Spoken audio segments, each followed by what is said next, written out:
তিনিটামান আমাৰ হিন্দু ছোৱালীক দুইজন মুছলমান ল'ৰাই পলায়ন কৰি বেংগলত লৈ যোৱাৰ চেষ্টা কৰিছিল। এইটো আজি আমি তাক ধৰাত সক্ষম হ'লোঁ। কিন্তু এইটো বহুত মানে দুখৰ বিষয় কি আজিও আমি আমাৰ হিন্দু ছোৱালীবোৰক শিকাব পৰা নাই কি লাভ জিহাদৰ পৰা কেনেকৈ বাচি যাব লাগে। ইহঁতক এজিও মানে পইচাৰ লোভ দি বাহিৰত লৈ যায়, তাক ৰাখিব ভালকৈ পলায়ন কৰিব বুলি তাক লোভ দি তাক লৈ যায়। আৰু ছোৱালীবিলাক এতিয়া চব গৰীব ঘৰৰ ছোৱালী হয় যেনিবা, ইহঁতৰ ইমান আউট নলেজ নাথাকে।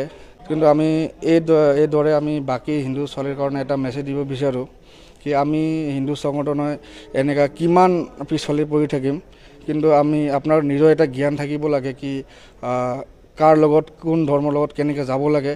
এতিয়া হিন্দু ধৰ্মৰ ছোৱালী মুছলিম ধৰ্মৰ লগত কেনেকৈ যাব, আমাৰ ধৰ্ম কোনো পক্ষে নিমিলে। তো সেই হিচাপত আৰু আমি কোনো পদ্য আমি আমাৰ হিন্দু ছোৱালীক মুছলিমৰ তাতে যাব নিদিওঁ। এইটো আমি লাভ জিহাদ বুলিয়ে কওঁ।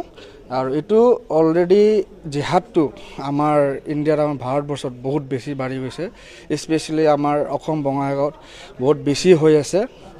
আমি অনুৰোধ কৰোঁ কি আমাৰ যিমান হিন্দু ভণ্টি আছে আমাৰ বঙাইগাঁৱত বা আমাৰ অসমত আমাৰ ভাৰতত বা পূৰা বিশ্বত যিমান হিন্দু আমাৰ ভণ্টিবিলাক আছে, এই মুছলিম ল'ৰাৰ লগত অলপ মানে সাৱধান থাকক। আমি নাম বদলাই কাম বদলাই পইচা লোভন দি আমাৰ ছোৱালীক কেনেকৈ মানে ঘৰৰ পৰা কিবা কিবি পলায়ন কৰি লৈ যায় আৰু ব্যৱসায় কৰে। এইটো ক'ম তাৰ মানে এইটো আমাৰ প্ৰশাসনৰ ফালৰ পৰা আজি আমি বহুত হেল্প পালোঁ আমাৰ GRP ডিপাৰ্টমেণ্টৰ পৰা।